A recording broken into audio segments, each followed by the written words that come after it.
Oi, eu sou o Victor do curso de Psicologia, sou do quarto período e vou dar início agora ao trabalho PIC, Projeto de Iniciação Científica.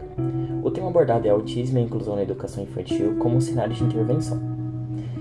O objetivo desse trabalho é apresentar as intervenções no âmbito educacional de crianças com TEAs. Conceitos que eu quero apresentar para vocês seria o que é o transtorno do espectro autista. O transtorno do espectro autista é crianças que apresentam déficits significativos na sua interação social, apresentando certas dificuldades nessa interação. Dentre as dificuldades, eu posso apresentar para vocês a dificuldade na fala, atraso na apresentação dessa fala, preferência ao isolamento e outras diversas situações, como uma das principais sendo a dificuldade delas entenderem e discernir quais são as intenções das pessoas para com atividades e ideias propostas para as crianças. Então, outro ponto de suma importância, além dessas questões, a gente tem que tomar muito cuidado com o desconhecimento, que pode acabar gerando preconceitos e estigmas sobre isso, atrapalhando no desenvolvimento dessas crianças na questão educacional, podendo afetar, por desconhecer a sua capacidade de evolução psicossocial, a gente acaba deixando ela de lado. Então a gente tem que tomar muito cuidado com esse desconhecimento e essa criação de estigmas. Assim, a gente trouxe algumas soluções, que seriam as intervenções precoces. A intervenção precoce, ela é caracterizada com esse tema porque ela é feita de 0 a 5 anos com crianças. E ela vem com um lema, que é estimular e promover. O que seria esse estimular e promover?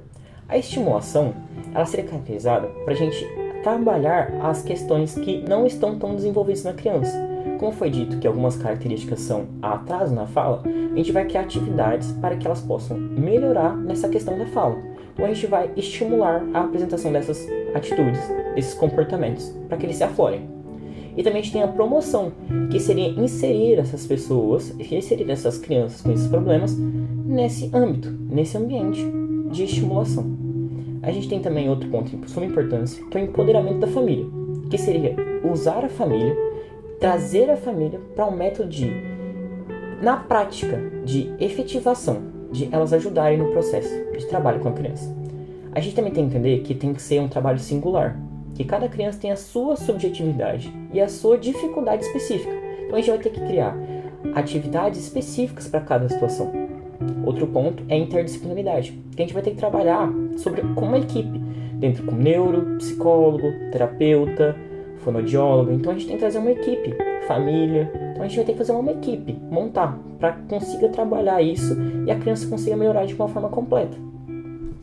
Então, como eu disse, a gente precisa de uma equipe interdisciplinar. A gente vai usar então os educadores, tendo como foco para essa inserção dessas crianças na educação. Então a gente vai usar a inserção do ensino por meio de políticas públicas, palestras, diálogos com os pais, entre outros. E a gente tem também um ponto muito importante, que é de suma importância, que é a aceitação do professor para com o aluno.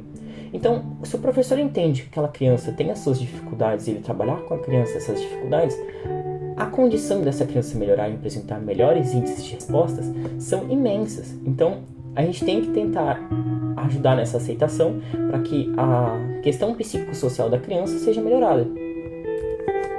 Assim, por fim, eu queria fazer um breve resumo do trabalho. Aí a gente tem então as dificuldades apresentadas, que são acometidas por causa do desconhecimento, causando preconceitos e estigmas. Aí a gente tem as soluções, que seriam as linhas amolares e a flexibilidade, que seria o uso da intervenção precoce, aprendendo a questão da interdisciplinaridade e tudo mais, entendendo a subjetividade de cada criança e esse processo.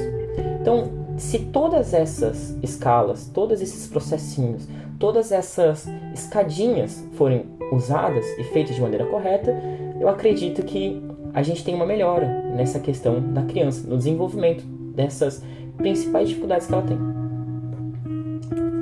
Essas foram as referências usadas, foram usados 5 artigos científicos. E é isso, gente. Muito obrigado pela atenção.